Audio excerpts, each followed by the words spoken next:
Vice President Kamala Harris was tapped to lead the Democratic presidential ticket.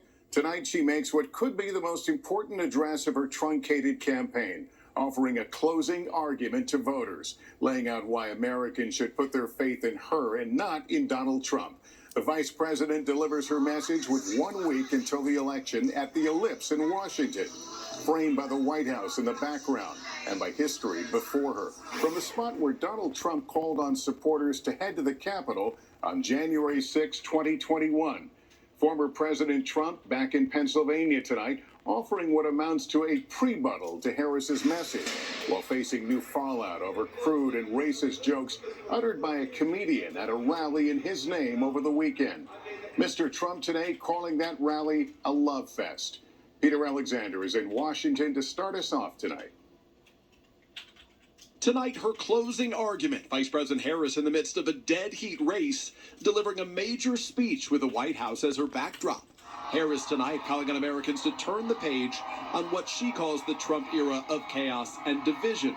Donald Trump has spent a decade trying to keep the American people divided and afraid of each other. That is who he is.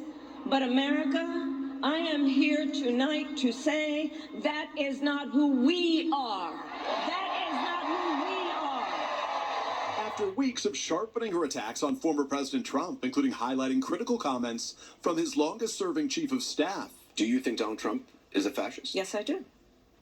Yes, I do. Also tonight, this call for unity.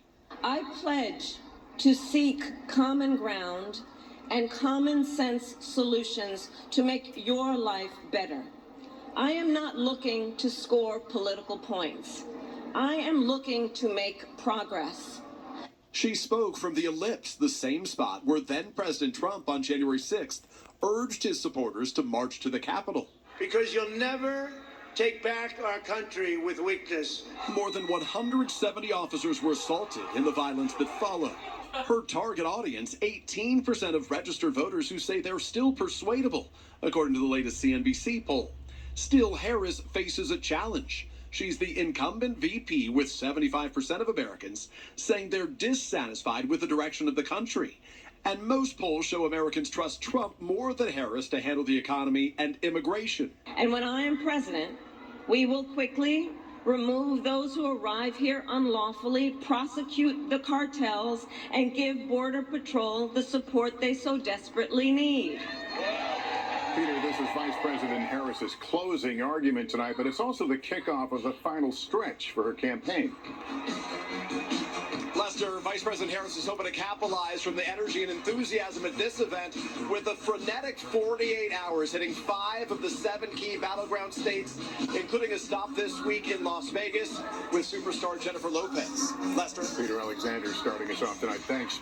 Tonight, former President Trump with his own pitch to voters, going after Vice President Harris on the economy and the border while making no mention of those racist remarks by a comedian at his Madison Square Garden rally. Here's Garrett Hake.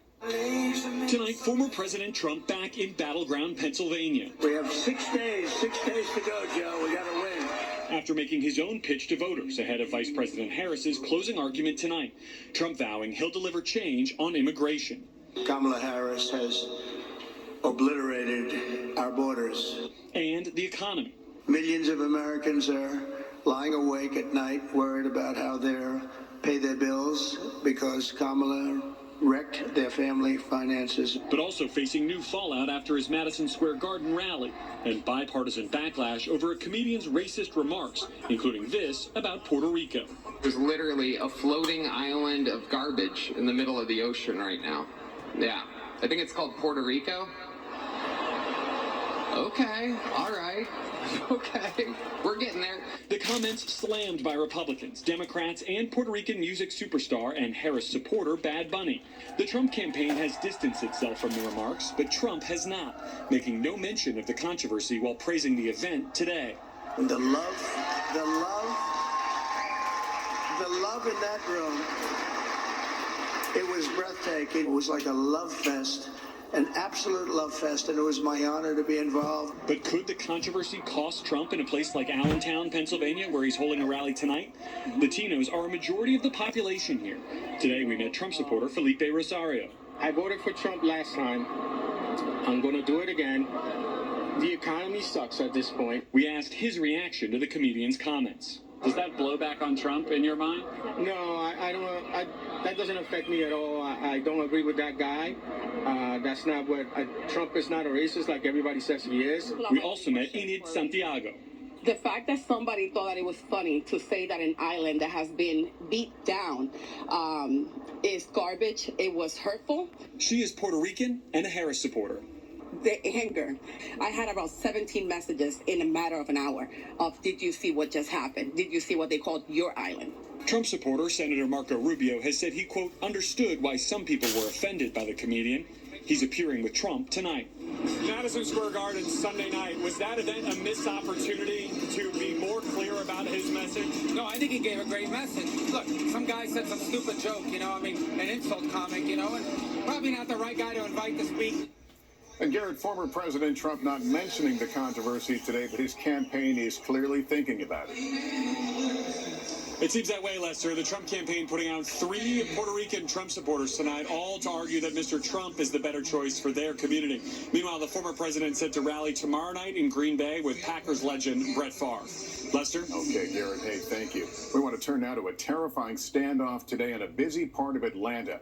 A gunman barricading himself and firing shots in the residential section of the Four Seasons Hotel after police responded to a mental health emergency.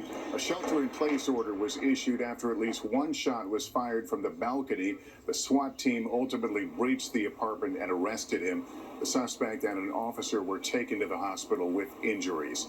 In the Middle East, one of the deadliest days in months in Gaza after an Israeli airstrike destroyed an apartment building. More than 90 people were killed, including 25 children. That's according to the Hamas-run health ministry. The Israeli military said it's investigating and makes efforts to avoid harming civilians.